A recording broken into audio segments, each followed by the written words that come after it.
2018 group B का RPSC first grade GK के question का मैथ्स और रीजनिंग के क्वेश्चन ले रहे हैं। पहला क्वेश्चन कहता है निम्न अनुक्रम में एक गलत संख्या दी गई है, गलत संख्या बतानी है। यहाँ से क्या होगी? तो 1 2 4 7 28 140 198 और 205 है। अब इन संख्याओं में से बताना है कौन सी संख्या गलत है। तो इसे करने का तरीका, अब जैसे इसमें अगर देखें 1 और 2 के बीच में 1 का अंतर, 2 और 4 में दुगुना हो गया है, यहाँ पर 2 से गुणा हो रहा है। 4 और 7 के बीच में 3 का अंतर है और 7 से 28 पे 4 गुना हो गया है। तो रेस्पेक्टिवली 28 के नेक्स्ट जो एलिमेंट आना चाहिए वो 5 जुड़ के आना चाहिए, क्योंकि 1 2 3 4 5 का सीक्वेंस, एक जुड़ रहा है और एक गुणा हो रहा है।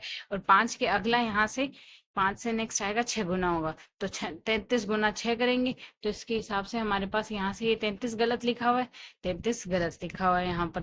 तो यहाँ पर हमारा कौन सा ऑप्शन हो जाएगा? जब 33 लिखना था 33 नहीं लिखा, 140 लिखा है, तो यहाँ से थर्ड ऑप्शन हमारे पास गलत आएगा, मतलब वही ऑप्शन करेक्ट करेंगे यहाँ से।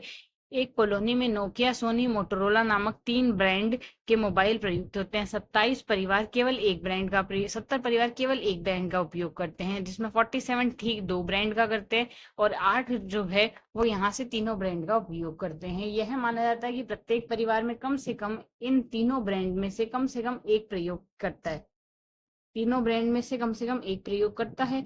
कितने परिवार ऐसे हैं जो सभी ब्रांड का प्रयोग नहीं करते?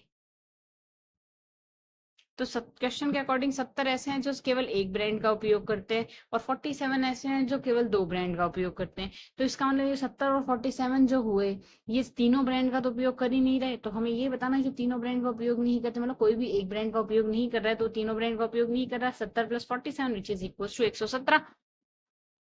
तो इसका सेकेंड ऑप्शन करेक्ट आ जाएगा। नेक्स्ट कहता है यदि एक कोट में फ्रेम इक्वल्स टू 43 और hurdle equals to 68, then fried mat equals to, fried mat की वैल्यू बतानी है क्या आएगी? फ्रेम की तो हमें क्या दी है 43, हर्डल की 68 दी हुई है।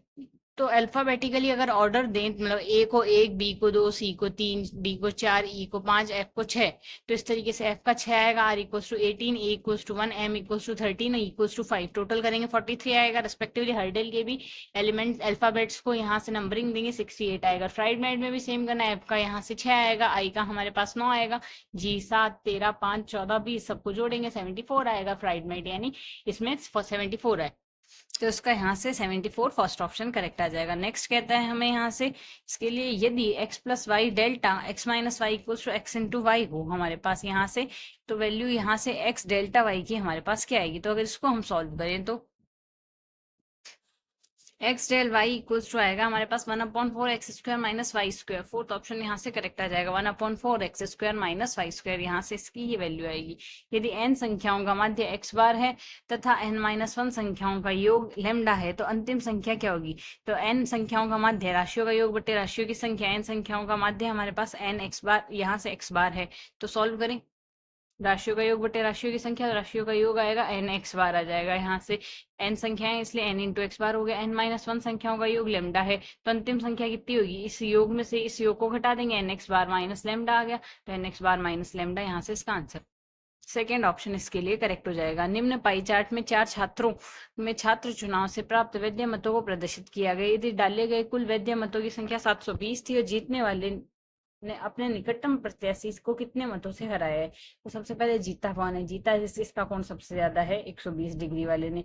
और उससे निकटतम प्रत्याशी 120 से सेकंड जो आया है वो छात्र सेकंड फोर्थ आया, छात्र फर्स्ट जीता है, छात्र फोर्थ सेकंड आया। तो इन दोनों का अंतर बताना है। तो इन दोनों का जो अंतर है वो यहाँ से 20 डिग्री का है, एक में 100 है और एक में 120 है, तो 20 डिग्री का अंतर है। तो 720 × 20/100 करेंगे, तो यहाँ से 2 0 से दोनों 0 कट जाएंगे। 72 × 2 हम करेंगे, कितना आएगा? 72 × 2 4 और यहाँ से 14, 4 और 14, तो यहाँ से हमारे पास वैल्यू कितनी आएगी? सॉरी, 72 × 2 नहीं करेंगे, मतलब 720 × 20/360 करेंगे, क्योंकि 20 का अंतर और टोटल कोण 360 का है। तो 720/360 अगर करेंगे तो ऊपर 2 आएगा, 20 × 2 40, तो 40 डिग्री यहाँ से अंतर आया, इसका 40 वोटों का अंतर है। तो फर्स्ट ऑप्शन इसके लिए करेक्ट बन गया। नेक्स्ट क्वेश्चन हमें यहाँ किससे कहता है, एक के किस मान के लिए ये दोनों बहुपद x - 1 द्वारा भाग दिया जाता है तो शेष फल समान रहता है। तो जैसे ही x - 1 का इसमें भाग देंगे, मतलब x = 1 का हम भाग x की जगह 1 रख देते हैं, वैल्यू कितनी आएगी? यहाँ से उस दोनों की सेम वैल्यू बराबर आ रही है, तो वैल्यू बराबर रख के हम वैल्यू निकाल लेते हैं। सॉल्व करें, अब जैसे ही x बराबर 1 रखते हैं, पहले में तो आएगा 4 माइनस ए प्लस 2 माइनस 1 और दूसरे में आएगा 3 प्लस 7 माइनस 8 प्लस ए, तो 2a बराबर 3 आ गए, ए की वैल्यू 3/2 आ गई।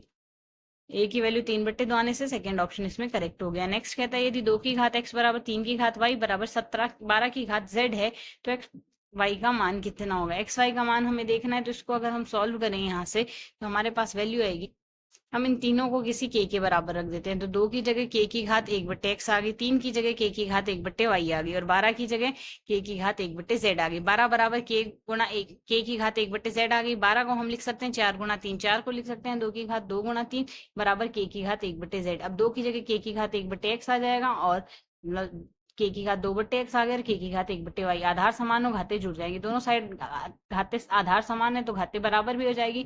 2/x प्लस 1/y बराबर 1/z, तो इसको सॉल्व कर लेते हैं। एक्स वाई का मान आ गया z गुणा 2x plus 2y plus x। Process क्या लेनी है, इसको किसी k के बराबर रखना है, तीनों को फिर रेस्पेक्टिवली कंपेयर करना है, तो z 2y plus x, z 2y plus x first option इसके लिए करेक्ट होगा। नेक्स्ट कहता है एक घनाभ की लंबाई चौड़ाई व ऊंचाई का योग x है तथा इसके विकर्ण की लंबाई y है, तो इसका संपूर्ण पृष्ठीय क्षेत्रफल आएगा। पूर्ण क्षेत्रफल पृष्ठीय क्षेत्रफल लंबाई चौड़ाई ऊंचाई l b h का योग तो दिया गया है यहाँ से x, square root of l square plus b square plus h square बराबर y स्क्वायर दिया हुआ है यहाँ से, क्योंकि विकर्ण होता है square root of L square plus B square plus H square, दोनों साइड होल स्क्वायर कर दिया, वाई स्क्वायर आ गया। अब L plus B plus H का होल स्क्वायर करेंगे तो एक्स स्क्वायर आना चाहिए क्वेश्चन के अकॉर्डिंग, तो होल स्क्वायर हमने खोल दिया, ये वैल्यू आ गई। संपूर्ण पृष्ठीय क्षेत्रफल आता है 2 गुणा लंबाई चौड़ाई प्लस चौड़ाई ऊंचाई प्लस ऊंचाई लंबाई, तो प्रोसेस करेंगे तो X square minus Y square, यहाँ से इसकी वैल्यू आई।